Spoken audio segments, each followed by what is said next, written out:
On this week's episode of Marketing O'Clock, Microsoft auto-applies a controversial feature from Google's AdWords. Create now, post later. We have a story about a new draft feature coming to Instagram. Microsoft advertising is really putting the rubber to the road when it comes to innovative ads. All on today's show. Oh! Chef's back. Marketing O'Clock is your weekly dose of digital marketing news, a proud part of the Search Engine Journal Podcast Network. We record every week from the Cypress North Studios located in beautiful Buffalo, New York. Tune in to our critically acclaimed Famous Friday news show for insights, updates, rants, and much more as we cover the full gamut of digital marketing for you. If you want to follow along, just check out our show notes or head over to marketingoclock.com for all of the links from today's articles. And please subscribe so you don't miss a single episode. Hey there, I'm Christine Zernheld. AKA Shep. I'm Mark Saltarelli. I'm Greg Finn. And I'm Jess Budd. And it is officially Marketing O'Clock. Here on April 2nd, 2021. Remember, you can catch our Famous Friday news shows on YouTube or your favorite podcast player each and every Friday morning. All your digital marketing news from the week. Powered by the digital marketing community. And if you want to join the conversation, just hit us up. We are at Marketing O'Clock everywhere. Oh my goodness. Shep, it is great to have you back. It's so good to be back and see all of your beautiful faces. Oh my gosh, they're beautiful. She's lying to us. Some beards got a lot longer while I was gone. Yes, and Mark is here and has a call. We had to shift our schedules around a little bit today. But Shep, where have you been? What's happening? Anything new? So yeah, I have this new friend and we've been watching seasons 1 through 7 of The Real Housewives of Atlanta in the middle of the night. It's just a really good time and she's just so fun, you know?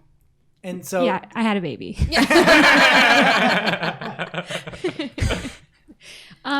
That's basically it. Does she like it or she just doesn't know how to roll over yet? Real Housewives of Atlanta? Yeah. Oh my God, she loves it. Team Nene all the way. Awesome. All right, Jess, what's happening with you? I didn't have a baby, but I had a soy sauce packet get stuck on the heating element of my dishwasher this week, and everything, our dishes smelled like burning for like 4 or 5 cycles. So new kitchen nightmare in my world. Very similar situation. Yeah. All right, Gordon Ramsay. And Mark, how about you? I think I've finally grown up. I'm an adult now because I am no longer terrible at Mario Kart. I found out this weekend. I can beat the computers. Oh, that's serious, actually. I thought I when do you're an not beat adult, my you friends. get worse. Yeah, me too.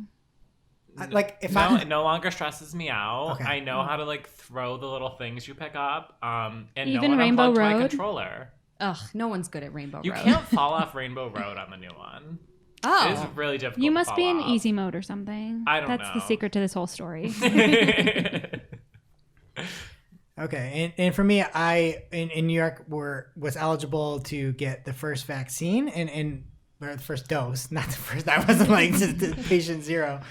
And my kids were like, "All right, you going?" And we're like, "Yep, we're heading out. We'll be back." And they're like, "All right, it probably won't hurt as much as biting your tongue." And I'm like, Wow. "All right, yeah, put that on a shirt. Turn that into a slogan there." So Did it's it, fun. though? No, it didn't. But then the girl's like, it probably won't hurt as much as cracking your head open. I'm like, yeah, I hope not. I don't. Did she know from personal experience? My boy cracks his head open a lot. He used to run into doors. Stitches.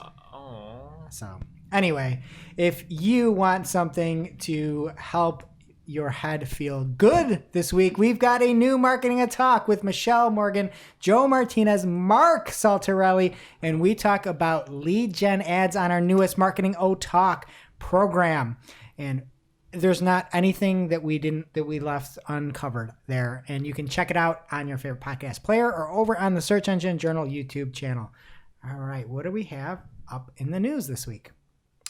First up, we got a story about Microsoft advertising, or should I say Microsoft sadvertising, because this news has me a little bit upset. They're auto-applying a controversial feature that Google, literally AdWords, started forcing on advertisers back in 2017. from our friend Amy Bishop at Hoffman8 on Twitter. Advertisers will start seeing auto-apply ad suggestions in Microsoft. And to quote Amy, Microsoft notes that ad copywriting can be complex and time-consuming. The goal is for auto-apply ad suggestions to boost performance and to save time for advertisers. Microsoft's internal data indicates that ad groups with more than one ad can get up to 15% more clicks than those with only one ad. To which I say, I get not everyone has time, but I don't know if you should be running ads if you don't have enough time to write more than one ad. And I'm not super confident that automation-driven ads will outperform the one in that ad group that you did write yourself. So I don't know how I feel about this necessarily, but I think that Mark Irvine had the best take. He's the director of paid search at Search Labs at Mark Irvine 89. And he said, a lot of PPC professionals will dislike this, like me. To those who check on their Microsoft advertising accounts every day and routinely make optimizations to them, they'll rightly be upset that Microsoft is auto-applying changes without their consent. Those PPC professionals should opt out now and not look back. But he did have a positive take about who this would be useful for, and he said, and I quote, among SMBs, nearly 60% of advertisers on Microsoft advertising don't post a single change in a given quarter. No optimization results in no improvement, and in time, SMBs struggle on Bing. For these advertisers, auto-apply change is better than what's oftentimes no changes. So that's a great take about who this is working for and who should use it versus who shouldn't use it. Basically, how this works is that Microsoft identifies ad groups that could be improved with additional ads, and then they suggest ads designed for that ad group based on other ad variants, ad extensions, landing pages, your targeting, and any other content you have in Microsoft Ads. And this will appear in your recommendations column in your campaign. Microsoft will suggest new ads indefinitely as long as there is an opportunity, but don't worry, you're not going to get bombarded with suggestions. They're only going to give you 50 at a time. Only.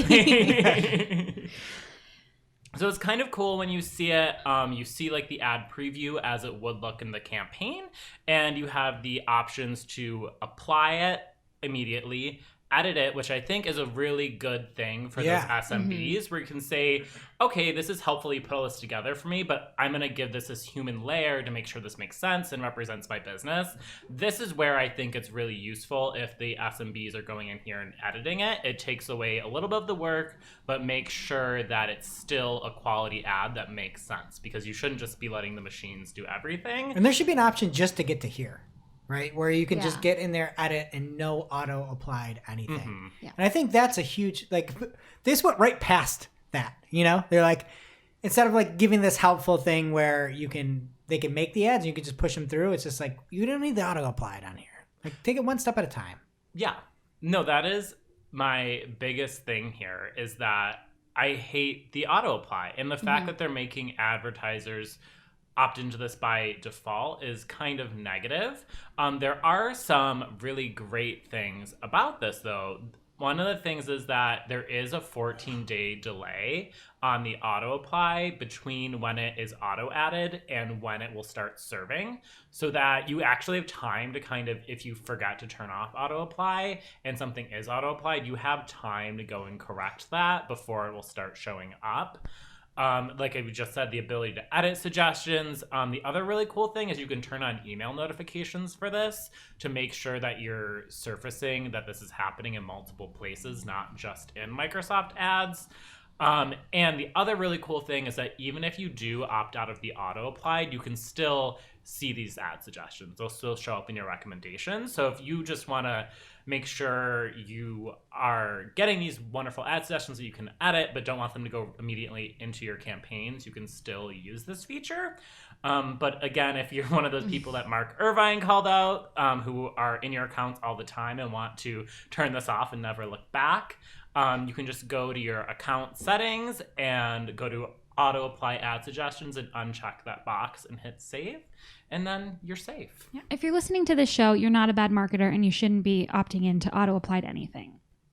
Yes. Right? Amen. Opt Welcome out. back. Look at the suggestions. Use it at your own discretion. Yeah. I dig that part.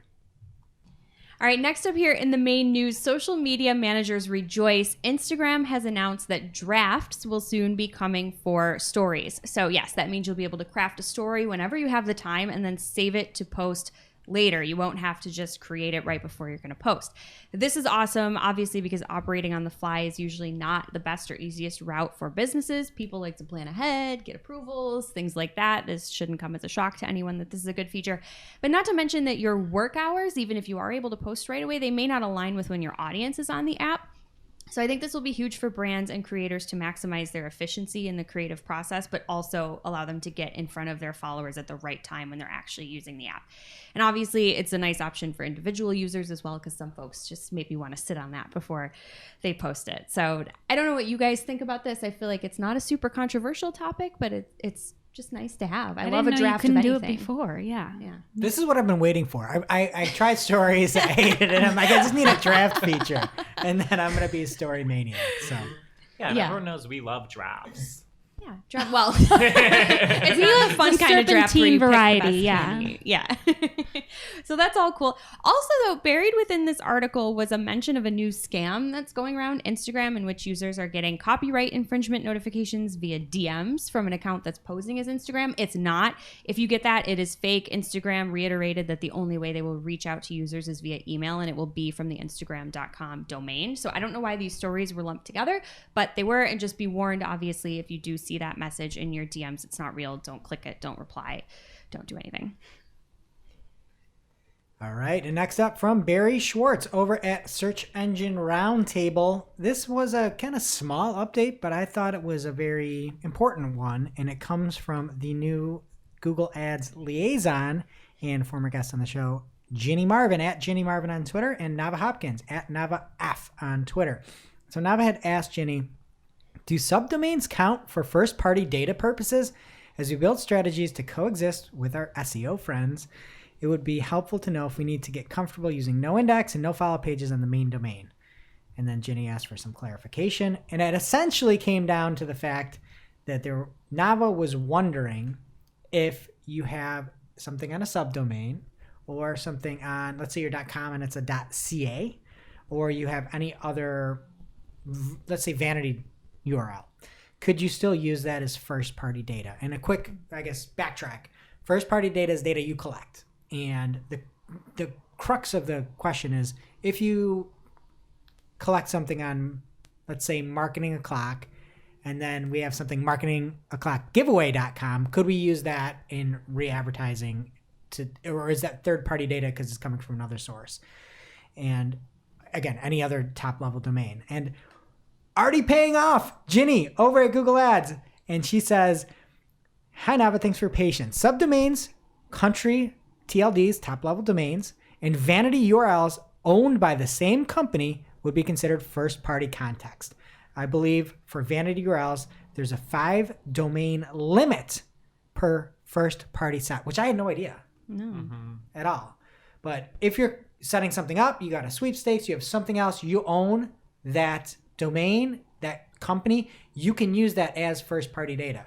Again, what you can't do is say, I'm going to go buy this list of email addresses, or I'm going to buy this list and remarket to it, or set it up as an audience specifically in Google Ads. You cannot do that. That's third party. But if you own the property, you can now, which is pretty cool. So I don't think there's any real issues with it, but it was a nice clarification from the new Google Ads liaison.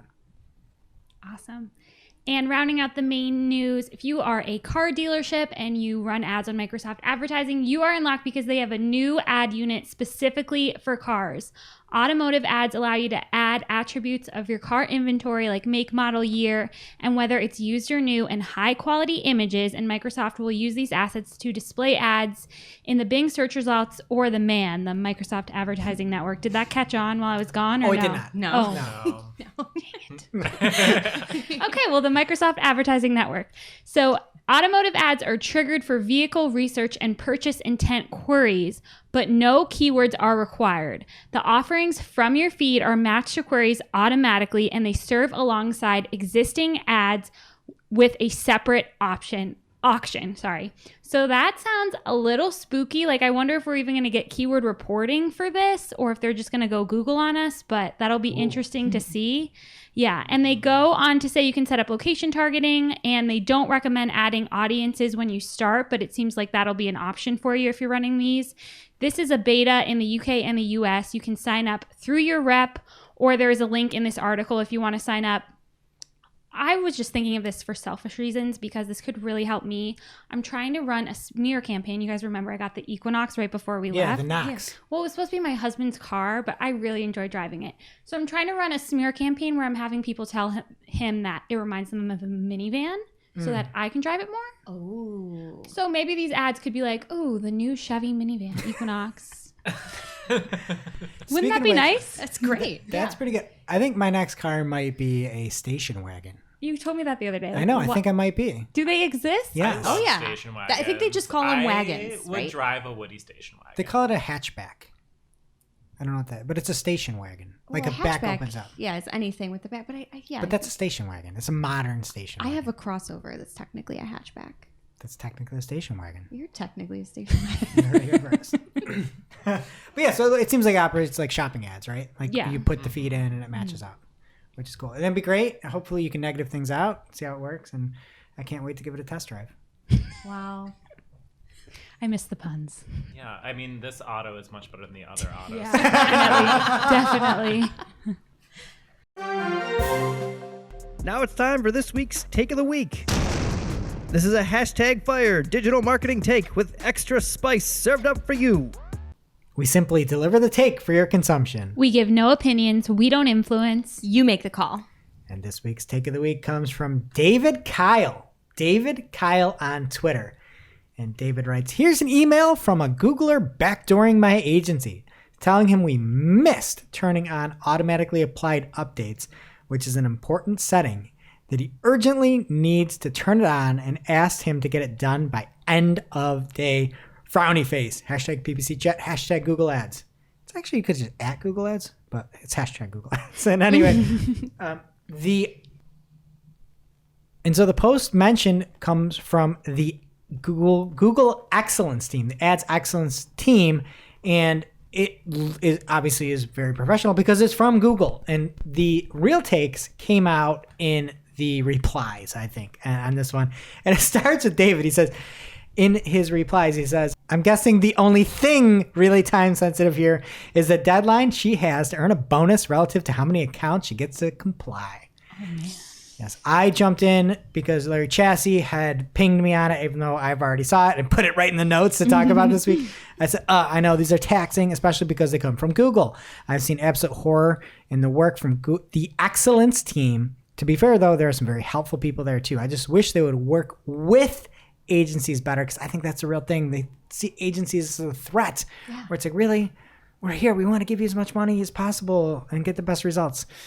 Amy Bishop had responded saying, wow, the worst part is the approach is always misleading. It's persuasion by FUD, fear, uncertainty, and doubt, preying on folks they assume won't know better. And then Ed Leek said, record your calls with Google experts. Ask basic questions, then someone with a crumb of experience should be able to answer. Listen to the scripted nonsense, play the call back to the client. The client will never trust Google emails again. But we shouldn't have to do this. ... And that's the thing. Like, you should just say, is there a MCC account on this? Then don't go right to the client. Yeah. Is the MCC account making changes? Then don't go right to the client. And I know David Kyle, he makes changes. Like, he actually knows his stuff. I don't know. It's just like... That's shady. I don't like it one bit. No. Me either. Can't say I'm surprised, though. And now it's time for this week's ICYMI. This is something you just might not have seen. Maybe something you overlooked. But you shouldn't have. ICYMI people from Sean Ellie at SLE2134 on Twitter. He says, PSA, Microsoft Bing shopping can work. Seen a lot of naysayers recently. And then to prove this, he shows an example of a campaign that he launched a week ago that is currently at about 3.5x return on ad spend with a revenue of $5,000 after the first week. And then he says, keyword here is can. I have also launched a lot of campaigns that have struggled to get any sort of traction on Microsoft or had a terrible return. But it could be worth a test again if you hadn't tried it in a while. So don't count Microsoft advertising out for shopping. Check it out.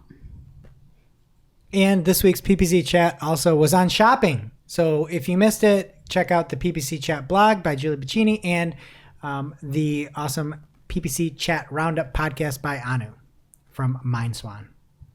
Now it's time for this week's lightning round. Pew, pew. At this point in the show, we split up our content into 3 parts: paid, organic, and social.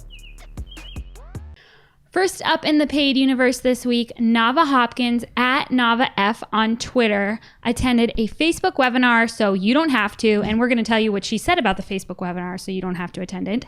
And she has a thread of what is changing based on the iOS 14.5 update. She has quite a few in this thread. I saw the ad in the New York Times, though, and it seems like everything's okay. And I thought Facebook was going to get better. They really care. Yeah. This is a good thing for them. He said it was going to be better for them, but not for advertisers. Exactly. That's her first point. She says, expect performance to drop. There is no getting around this. Just don't tell Mark Zuckerberg. You must own the domain you are looking to create events for and verify. If the domain isn't verified, ads will be paused. Number 3, ad performance data will be impacted regardless of whether the user is opted in, so you will get less data on placements, demographics, etc. These are just all sad. You can still, this one's good. You can still use UTM parameters for attribution and custom landing page experiences. Landing page views are not subject to the 8 conversion event per domain limitation for web campaigns. This is the first, I know I was out, but this is the first I'm hearing of this 8 conversion event per domain. That sucks. What is that? Lookalike audiences are still kosher. Expect to work harder to generate the seed audience. Facebook recommends JavaScript to install the pixel, and she has a link to where you can install it right in her thread. And she says pixel events will be hidden if the domain owner doesn't have at least view access to the pixel. So I just ran through that, but she covers everything you needed to know from the webinar. Give her a follow, NavaF, on Twitter, at She's NavaF. awesome.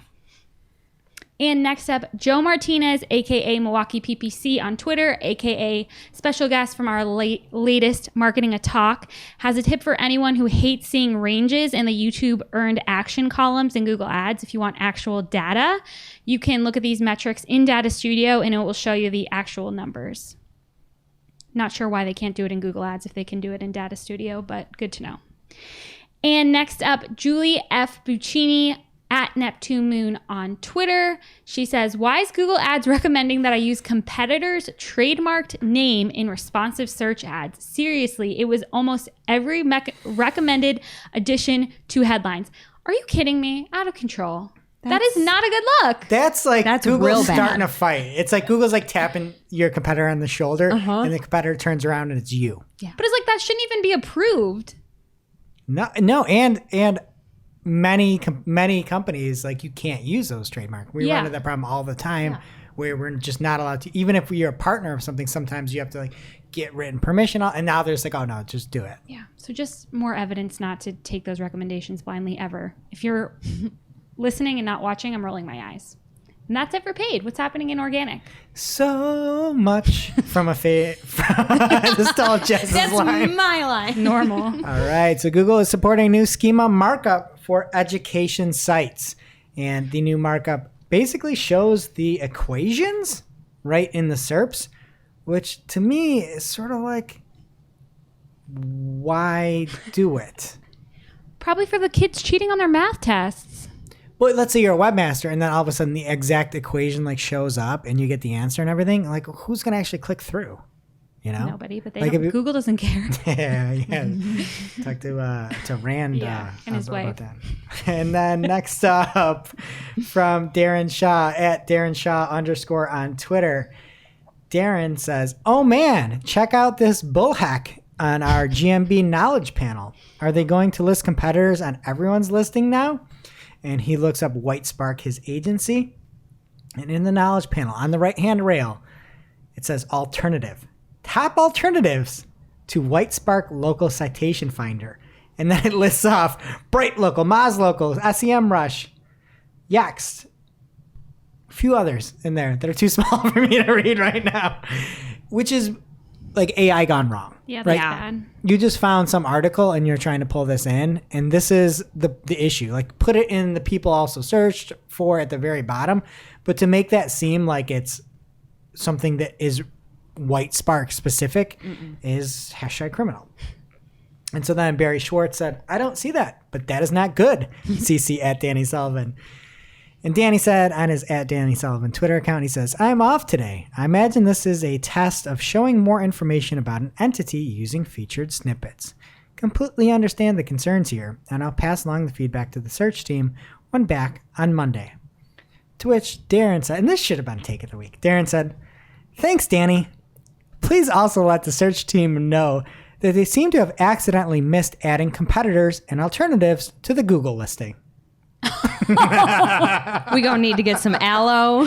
That's a serious burn. Yeah. Wow. That should have been the take of the week. It should have been the take of the year. And then he had a screenshot of the Google listing in Google My Business. Oh, poor Danny. He never takes a day off. It's a bad job.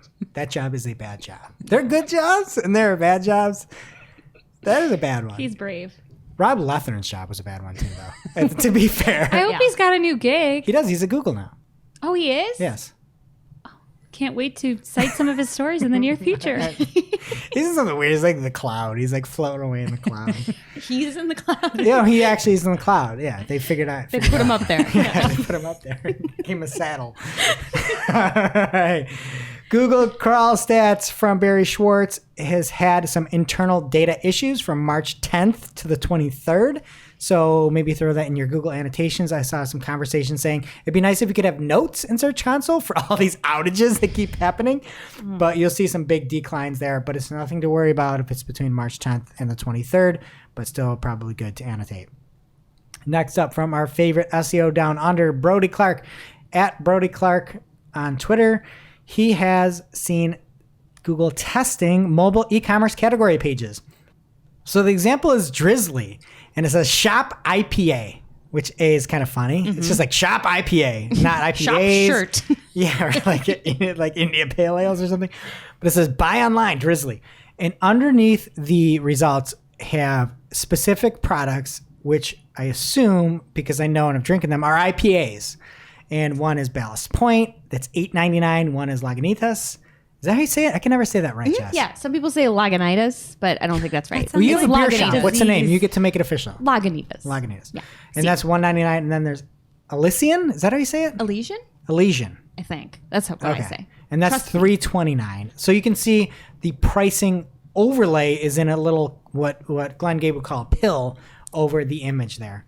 And the only thing I really don't like about this is how expensive one Ballast Point is. Well, I think that's misleading. That's probably a pack price, right?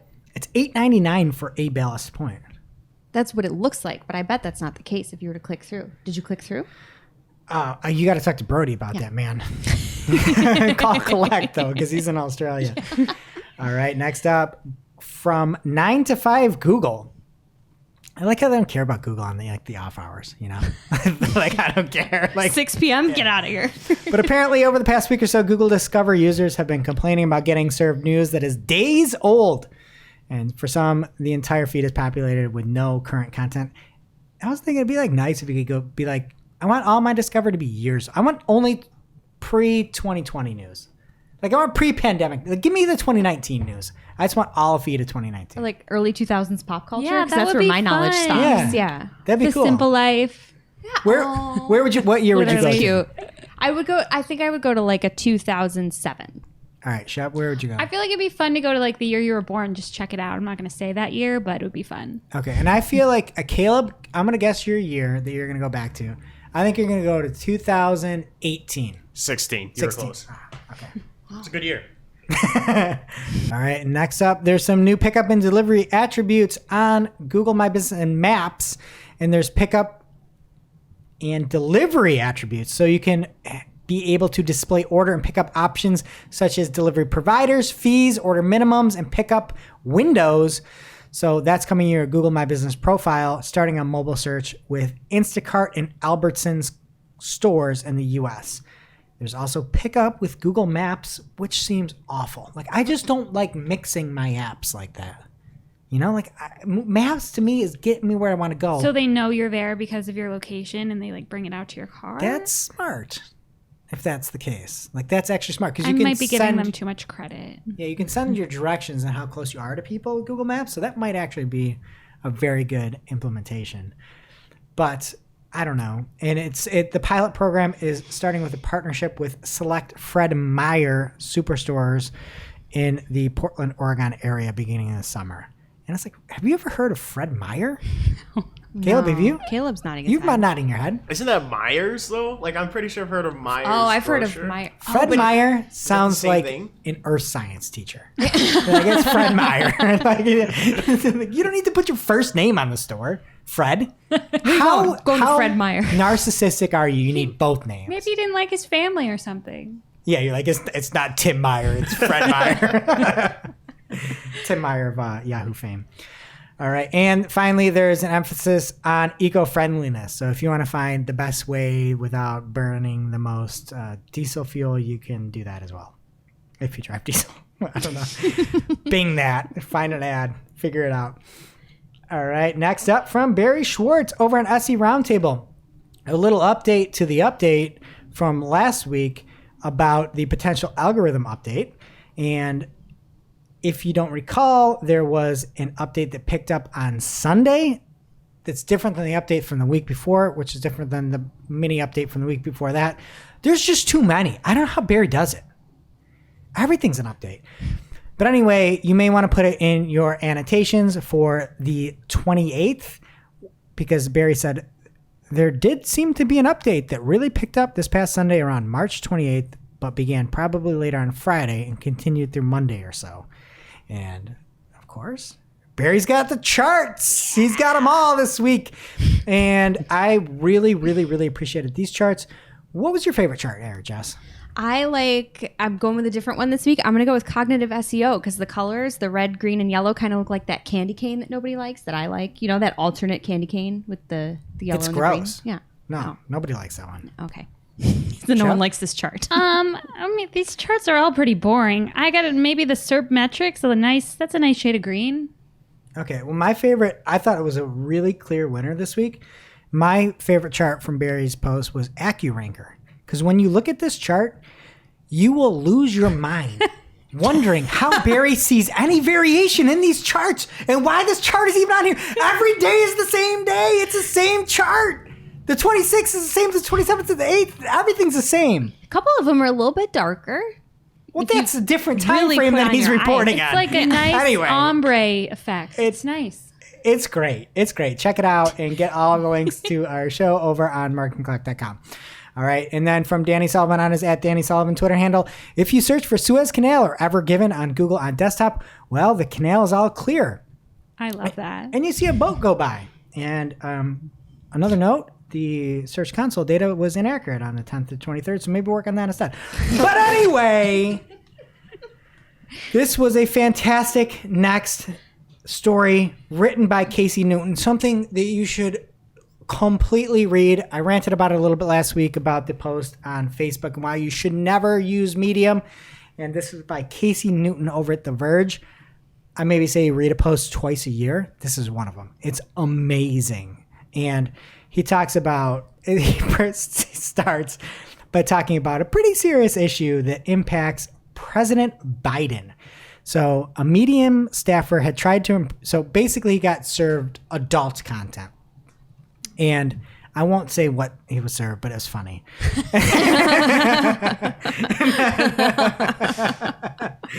And then a Medium staffer tried to improve Biden's recommendations when you log into Medium. And he followed political topics. He quote unquote read posts by President Obama and Vice President Kamala Harris when he was logged in as the president. So hopefully like the algorithm would change away from porn. And when he refreshed the recommendations, Medium recommended another piece of erotica, getting a piece and some pizza too. A story that carries, I can't even go to the rest of it. So you're going to find it. But it turns out that because of this and just the problems of Medium, they're actually getting rid of their entire editorial staff. And if you have anything over at Medium, here's the marketing angle. Get it off of there. You want to build on your own property. Set up a WordPress blog. Even if it's a subdomain and it's annoying, like do whatever you have to do to get your content off of other people's stuff because it might be you.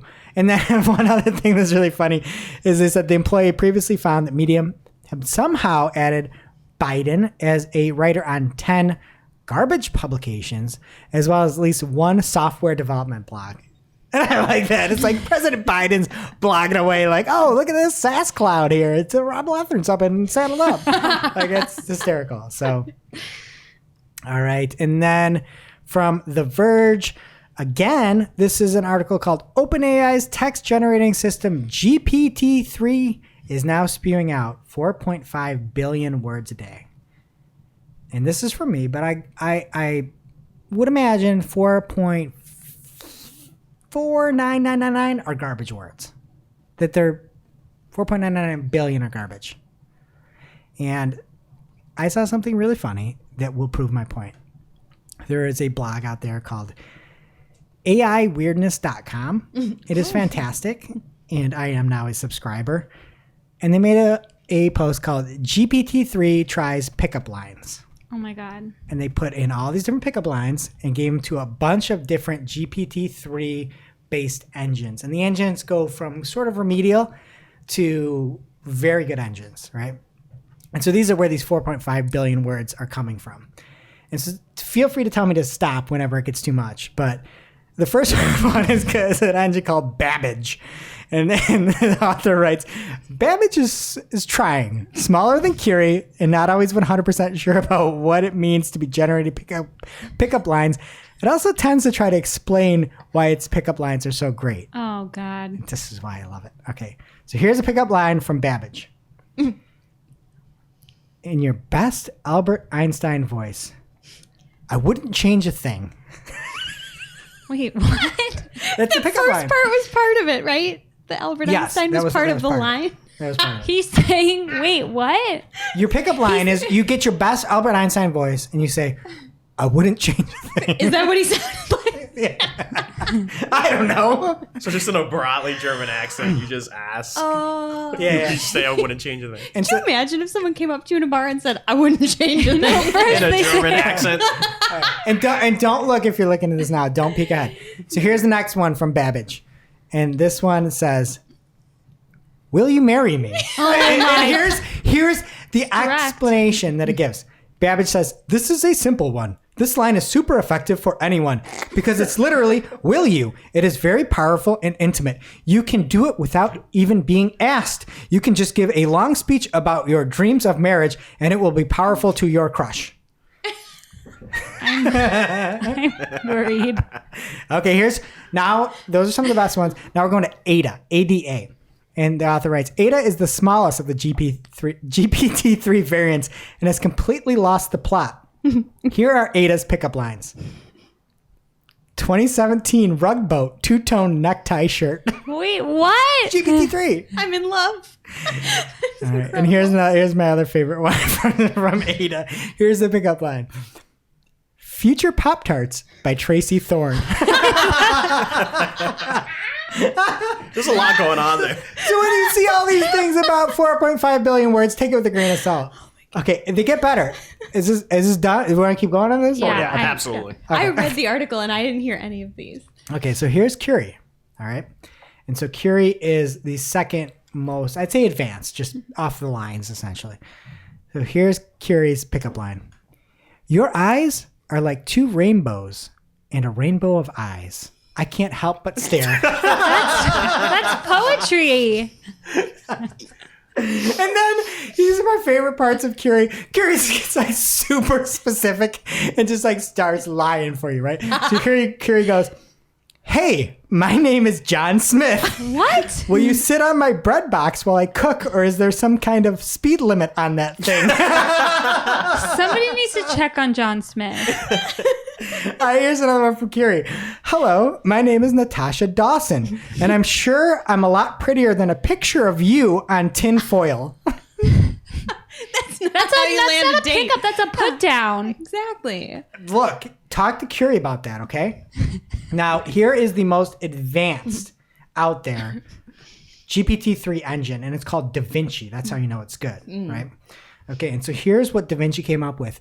And Da Vinci, like some of these might work, all right? Here's Da Vinci. I once worked with a guy that looked just like you. He was normal human with a family. Are you a normal human with a family? Oh my God. Is this that song why the does it say Killers did? was? Is he dead? Gail, you gotta talk to Leonardo on that one. Da Vinci is still single for sure. Yes. Okay, here's another one from Da Vinci. You look like a stealth assassin from the clouds. Oh, Rob Leathern. All right, then Da Vinci starts going off the rails. Da Vinci says, I love you. I don't care if you're a doggo in a trench coat. It's creepy. And then this one is really creepy.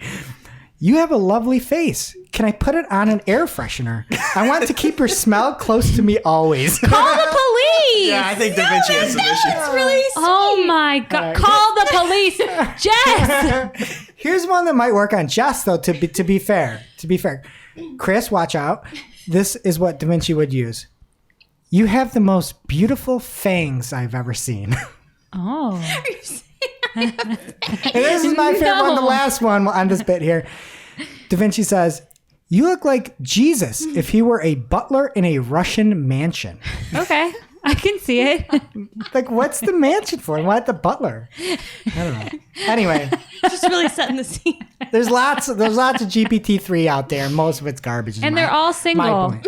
Yeah. These are like really good like story starters if you think about it. You can write some good stuff with this. Give that a try, everybody, this weekend, and let us know how it works out for you. Call.marketingclock.com.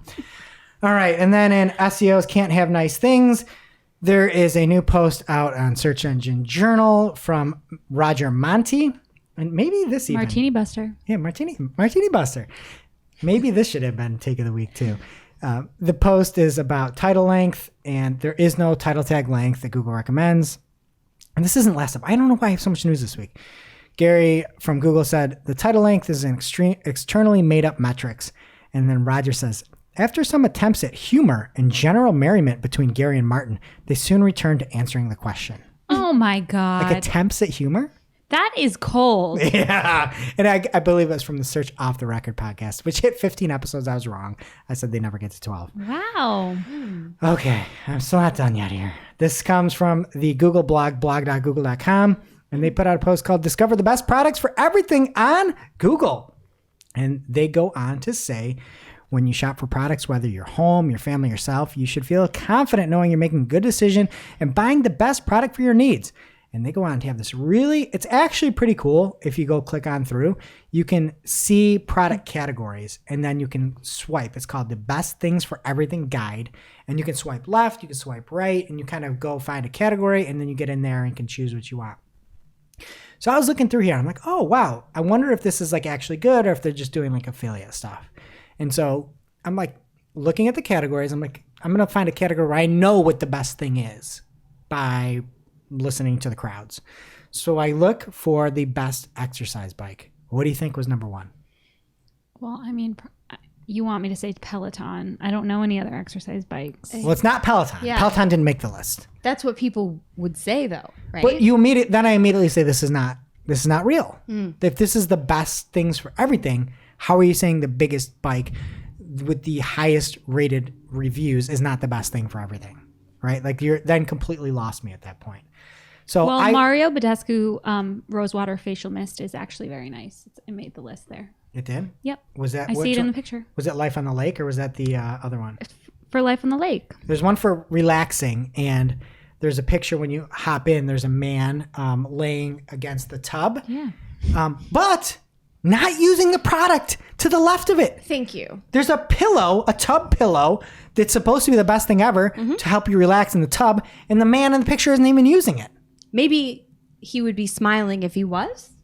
Oh, true. Is that the spin we're supposed to And then there's take? Life on the Lake, where everything is about about being on the water, and then one thing it's like a kayak and binoculars and snorkels and Speedos or whatever, and then there's a chair. And like, what am I going to do with this $290 Yeti chair on the lake? You gonna sink. I'm going to sink. Ice fishing.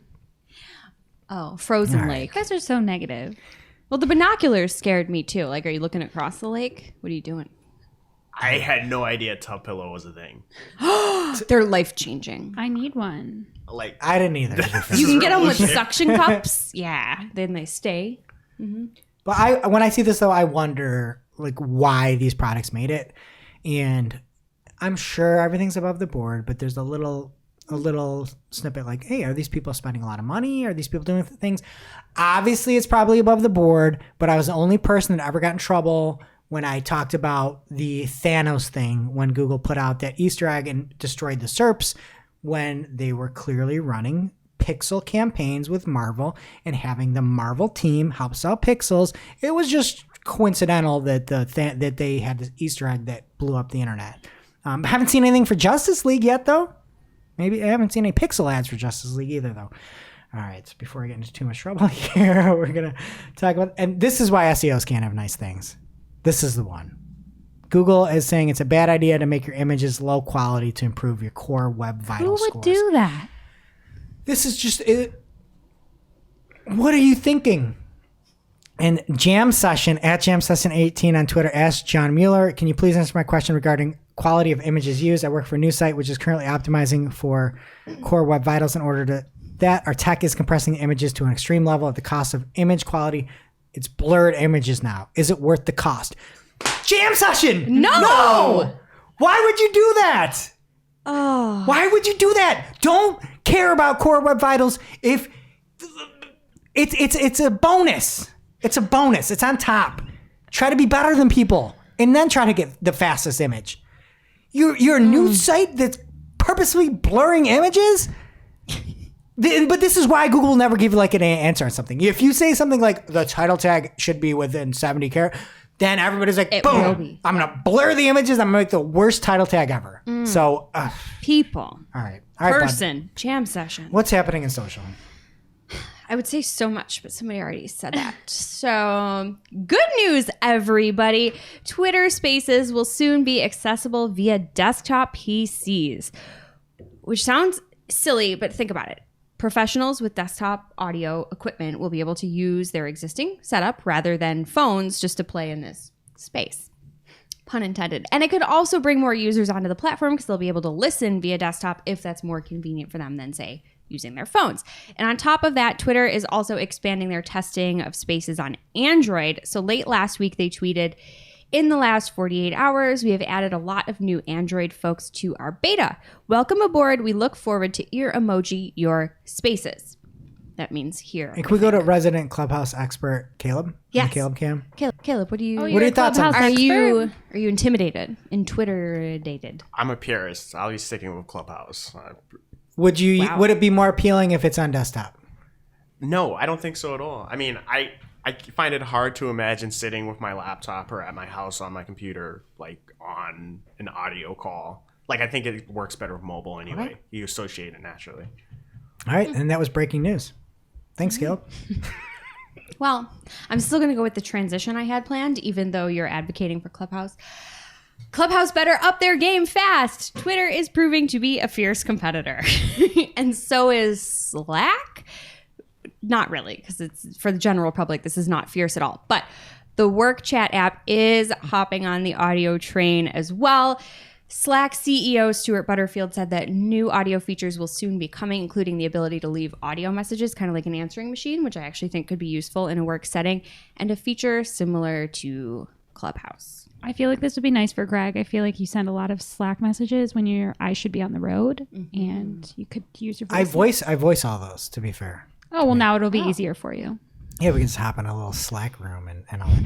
But I would also just like to nominate that name for a Hall of Fame name at Marketing Clock, Stuart Butterfield. Oh, that's great. Yeah. It's a good name. I love it. Somebody write it down for the clock skirts. We won't remember it. No. All right, and here comes LinkedIn too. They are also dipping into audio. Spotted by app researcher and, as we said last week, self-proclaimed leaker Alessandro Paluzzi. That's at Alex193A on Twitter. Spotted by him, but also later confirmed by the platform itself. Live audio rooms are coming soon to LinkedIn. Can you think of anything worse than this? Is there one thing worse than LinkedIn bros broing it out on LinkedIn Clubhouse? To me, no, but they said that they're working to create a unique audio experience. So I wonder if that's somehow going to be different. It looks a lot like Clubhouse from what I understand. I don't know what Clubhouse looks like. Be like people going like, yeah.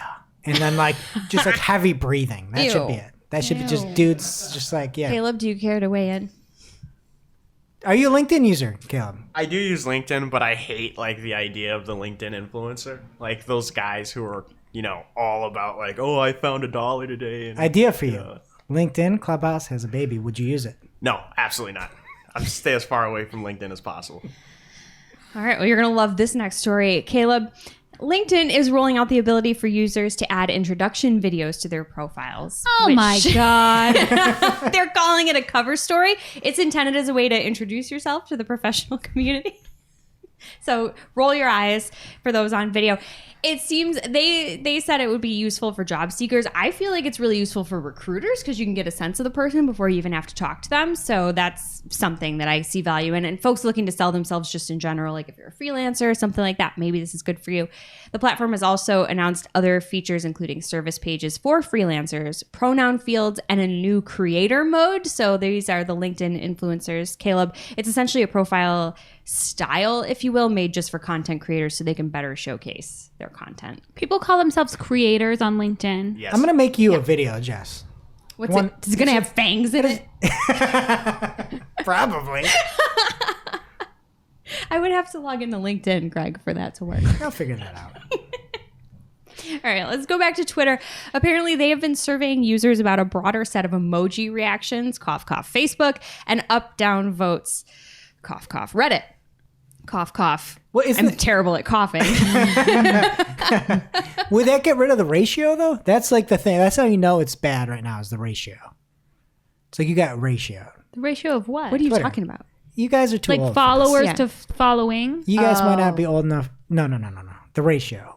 Likes to... Caleb, talk about the ratio. Okay, so ratioing is basically when you post something and like you make a point or argue something and then someone comes under it, replies, and just says ratio or says ratioed by X and then get more retweets and likes than you got on your original post. It's really disrespectful. That's Yeah, if rude. you get ratioed, your tweet is not good. That's the down button. I'll throw up some examples. This is it's like actually a really Gen funny. Z thing? Well, I mean... Just sounds kind of rude. Yeah, It's totally been funny out for a rude. while. Like when a brand like messes up or says something like out of line, like the Burger King thing a few weeks back. Oh, yeah. Like was- someone yeah. would come out and just reply with something completely unrelated, like say like misogyny ratioed by like a picture of a golf ball, and then it would get like more retweets than the original post. Yes. So it's funny like that. But we might not... Could this be the death of the ratio is my question. Anyway, we'll find out. I don't know. We'll see. It's just a survey right now. I just don't like that nobody has any original ideas anymore. Speaking of Speaking of which, that. yeah, go. I've been watching basketball on the basketball app. Shep, have you? Oh, of course. King Kong versus Godzilla? That's Come the on best we with can this. come up Who with? dreamed No. this up? What is going... Who watches Godzilla movies anymore? The thing is, I would watch. Do you, Caleb? Caleb's shaking his head. I am so excited. I haven't seen it. I've been avoiding spoilers. Like, Can't we come up with something good? Yeah. Why are That is beasts good. fighting each Well, other? we did come up with know. something good because the new honey butter chicken biscuit at Wendy's is also advertised during the we already basketball. So good. You got a free one for watching the game. They I don't know. like give it to you through your television. It's the I official just look at breakfast. this. It's like, can we make a new monster? Can we make a new monster? Let's try. Can we try? At least No, we can't Sharknado was try. an original concept. Yes. Until they what's did it like retweet? 7 You times. get- Retweet non-ratio. All right. Thank you. 40-story Tara tall Reid. lizard and a monkey fighting each other. Like that's not. But that's they're not already cool. their own things. My kids just looking and go, I wonder who's going to win. Exactly. Right. Who's You know gonna who? You know who loses? The audience. All right. So let's bring it back to the news. Twitter's version of Facebook groups, aka communities, could be close to launching. And this is because the one and only Jane Mansion Wong at Wong M. Jane on Twitter has spotted an audience picker in the tweet composer to send out a tweet only to a select group of folks. So they're thinking that it's close to launching because these features are starting to be able to be discovered. So you also found a community creation page, the layout of which indicates that said communities will be joinable and also have home and about tabs. So that's all really cool and everything, but just don't be like the New York Times and put all of your eggs in a social platform's basket. New from TikTok, a playlist feature is rolling out, allowing creators to group related clips together. It's currently only available to a select group of cool kids, but it will eventually roll out to all creator and business accounts. So I want the pointing collection. The what? The pointing collection. Oh, when they go like this. Yes. Yeah, where were As you can last see, week when none of us knew what Greg was talking At Marketing Clock on any of the social platforms, dropping on this previous Wednesday, is a little fun teaser with me doing that. So check it out. Love it. All right, and Instagram's TikTok clone Reels has a new feature that is being tested. It's called Remix, which is a clone of TikTok's Duet feature. And if you don't understand what I'm talking about, A, that makes two of us, and B, with a remix, you can record a reaction to an existing clip and they play side by side. yeah. I love What it. is this? Everything is just copy the other one. That's my entire news this week is just people Yeah. stealing each other's ideas. It's what would make TikTok creepy because like little girls would be singing songs and then like weirdos would like sing Just the get song that- with them. They don't know them. You just get that LinkedIn guy breathing next to him. No. Instead of mix, it should have been Nix. No thanks. Remix. I'm with you. All right, for our friends across the pond and across the other pond, IGTV ads are being expanded beyond the US to creators in the UK as well as Australia. So that is very exciting. How do you think Remix is going to go on that new under 13 channel they do there? I'm assuming they don't include it. Well, or they do. It's just all the kids together and no adults. no. I don't know, Greg. All right. Where are we? Facebook is adding new tools to help detect and report violations around the use of creators' intellectual property. This is good. Creators will also be able to earn revenue generated from their own copyrighted content when it is published by another page. So if this is something that's a serious concern for you, please subscribe to our newsletter and check that link for more details because there's a lot going on there. And obviously IP is really important.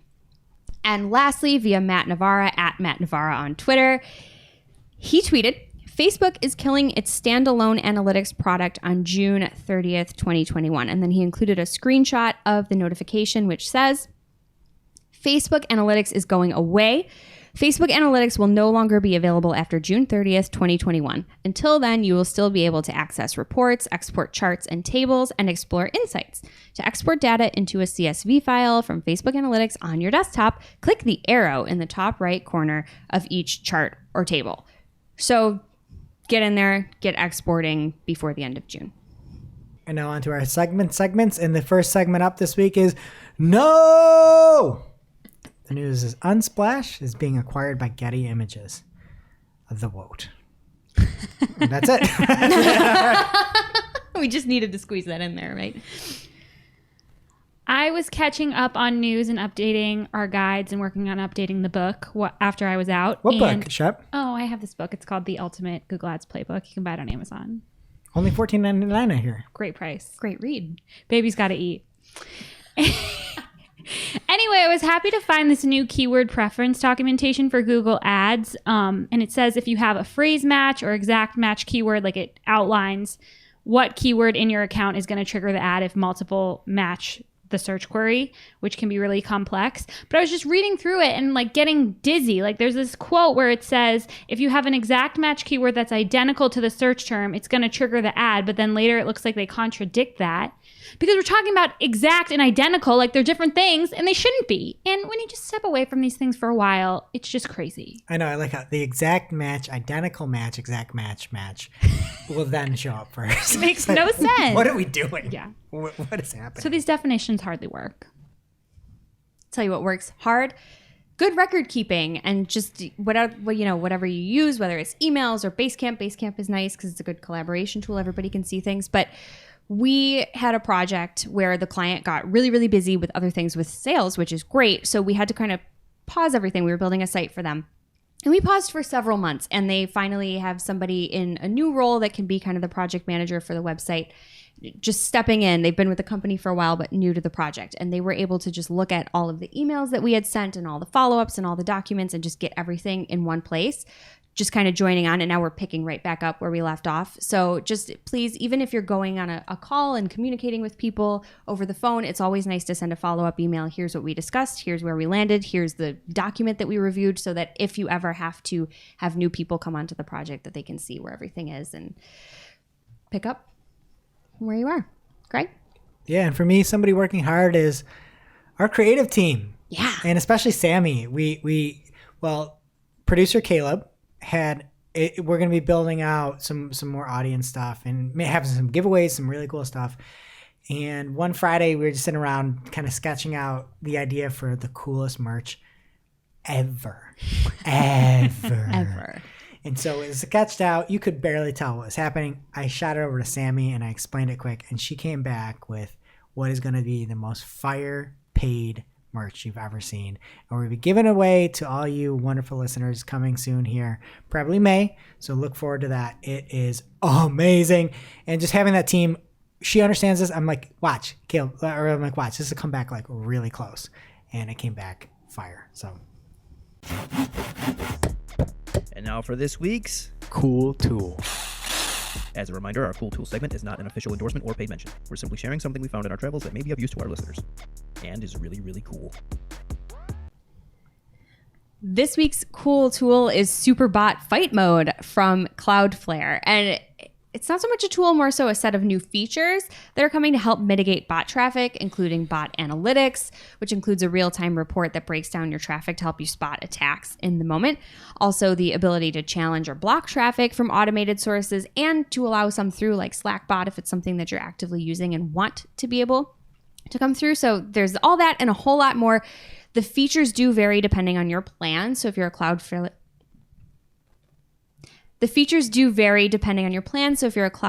user, just grab the link to their announcement from our newsletter and see what's available to you. But it's all good things, and there is something for every level. So check it out.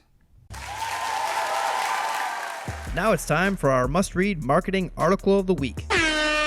An article so advanced, so in-depth, so detailed that we simply cannot cover it in its entirety on today's show. And this week's must-read marketing article of the week comes from Henley Wing Chu, the co-founder and CEO of BuzzSumo. And they have an article called, I believe it's an update on an article from 2017, but it is called 100 Million Posts Analyzed, What You Need to Write the Best Headlines. And BuzzSumo goes through the ideal headline length, the best numbers to use in headlines. I wonder if it's 100 million. Maybe. How headlines have changed since 2017. Headline phrases drive the most Facebook engagement, the top themes for Facebook headlines, phrases that start or end with the best Facebook headlines, the Twitter, it goes on and on, what marketing experts think. They've got Brian Dean in there, who I think writes some of the best headlines out there. And it's a fantastic article. So thank you, Henley. All right, that does it for today's show. It is now officially not Marketing O'Clock. And remember, you can catch everything from this show by signing up for our newsletter on marketingoclock.com. While you're there, please be sure to subscribe on your favorite podcast player so you don't miss a single episode. And we will see you next week. Thanks for listening to Marketing O'Clock, part of the Search Engine Journal Podcast Network. If you're looking for more information on today's topics, head over to marketingoclock.com for links to all the articles that we covered. And please be sure to subscribe so that you don't miss a single episode.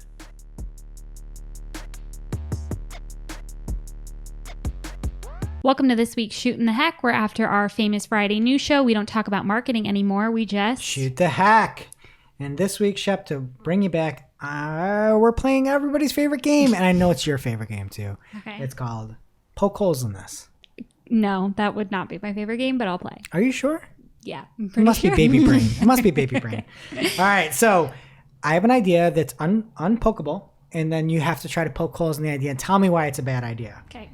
So first up, where do you do your best thinking? That's right. The shower. So what I was thinking, sometimes you see a shower with a chair in there. I'm thinking shower offices.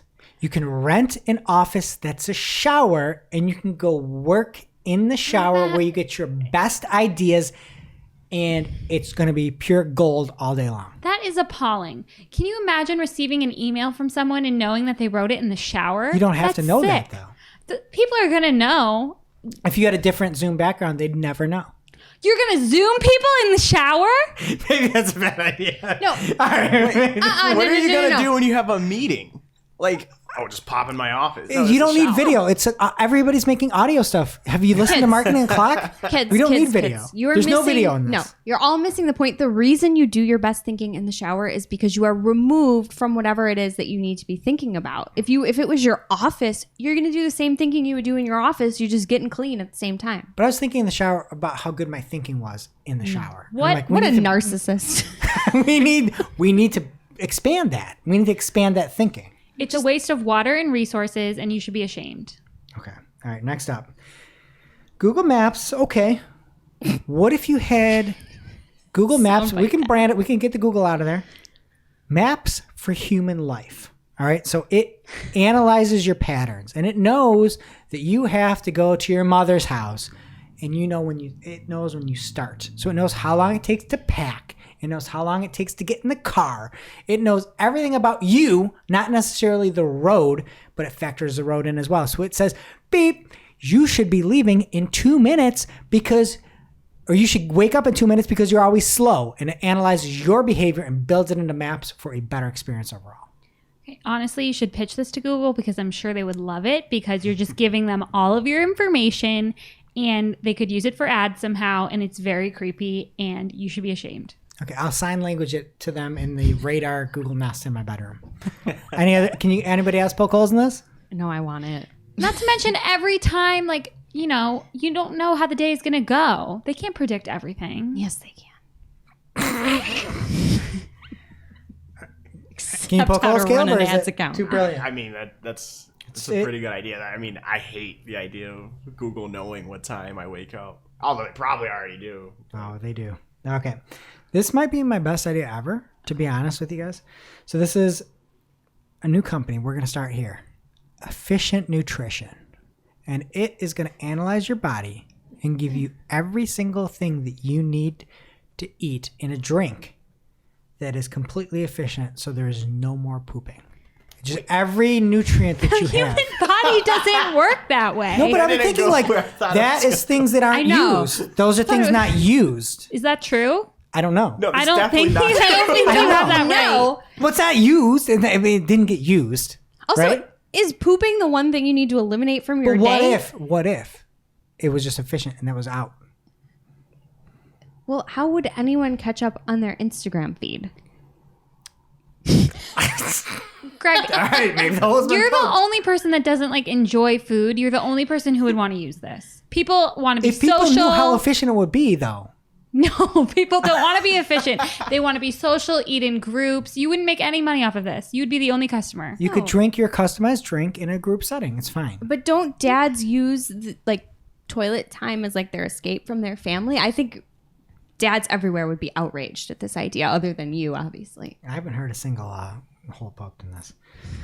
I poked several. I don't think Big Plumbing will like this. Yeah, seriously. No, big plumbing. I forgot about That's a that. good point. Caleb, great point. Okay, and last one here. What is your favorite part of a bag of peanuts? I eat a lot of peanuts. Oh, Caleb, you're excused from this because you're allergic. I got a big hole for you. You're allergic. You have a nut allergy? Yeah, I'm allergic. Caleb's allergic to peanuts. Only if he eats them, though. Yeah. So, for the record. I was gonna say I had some earlier. Okay. The best part is when you Dies. crack one open and it is completely burnt to a crisp on the inside. Burnt The nut or the bag? the nut. It's a burnt peanut. It's not just one of those kind of raw ones. You have a bag of nothing but burnt peanuts. I don't even know what you're talking about. Everybody listening is There's nodding their head. burnt peanuts in the bag? Over roasted peanuts, yes. I don't think Are I've they ever coming had out of one. the shell? In the shell, but yeah, it's just overcooked peanuts. I know what you're talking about. Yeah, Like so you- it's like burnt French fry tips almost. You're a lot- allergic. Yeah, you're little allergic. Crispies. But Yeah. yeah, people like those. Yeah, I like Yeah. burnt popcorn. Right. Burnt peanuts, burnt pop. It's a burnt series. We set up a company and you only get extraordinarily cooked We stuff. should call it Get Burnt. Yeah, that's a fire name. We will see you next week. Thanks for watching this episode of Marketing O'Clock. If you're looking for more, we release new episodes every Friday with all the digital marketing news of the week. You can listen and subscribe wherever you consume your podcasts. Or click to read all the articles from this show or watch the previous episode.